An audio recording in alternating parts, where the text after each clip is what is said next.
बिल्कुल, ये एक असली और भयंकर कहानी है जिसका नाम है सुनसान रास्ता। कहानी का आरंभ एक छोटे गांव से है, जहां प्राचीन किले और नदी के किनारे एक सुनसान रास्ता है। गांव के लोगों के अनुसार उस रास्ते पर रात को कोई नहीं जाता।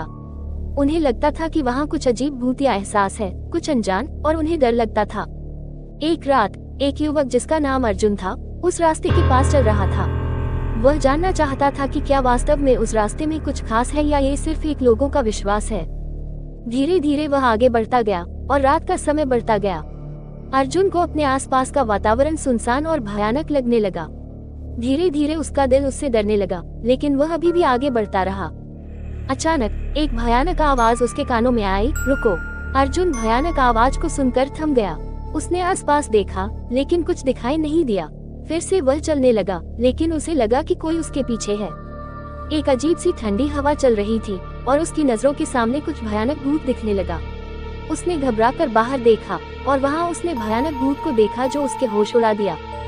रास्ते के किनारे एक पुराना मकबरा था और उसमें अंधेरा था। उसके आसपास कुछ अनजान आत्माएं थीं, जो अर्जुन को देखकर उसकी ओर बढ़ रही थी। अर्जुन की धड़कनें तेज हो गईं और उसने दौड़ते हुए अपने पूरे ताकत से उस रास्ते से बाहर निकला। लेकिन उसकी आंखों के सामने वह दृश्य बराबर बना रहा और उसके दिमाग में उस रास्ते की भयंकरता बार बार गूंज रही थी। उस दिन के बाद उसने किसी को भी उस रास्ते पर जाने के बारे में नहीं बताया। वह फिर कभी भी उस रास्ते के पास नहीं गया और वह हमेशा उसके दिमाग में एक अजीब और भयंकर याद बनी रही। अर्जुन की यह अनुभव सिर्फ एक आधा था। उसके बाद गांव के लोगों के बीच उस रास्ते की कहानियां और डरावनी दास्तानें बढ़ गईं, जिनमें भूत, भूतिया और अजीब चीजें शामिल थीं। ये कहानी सिर्फ एक किस्सा है, लेकिन क्या यह सच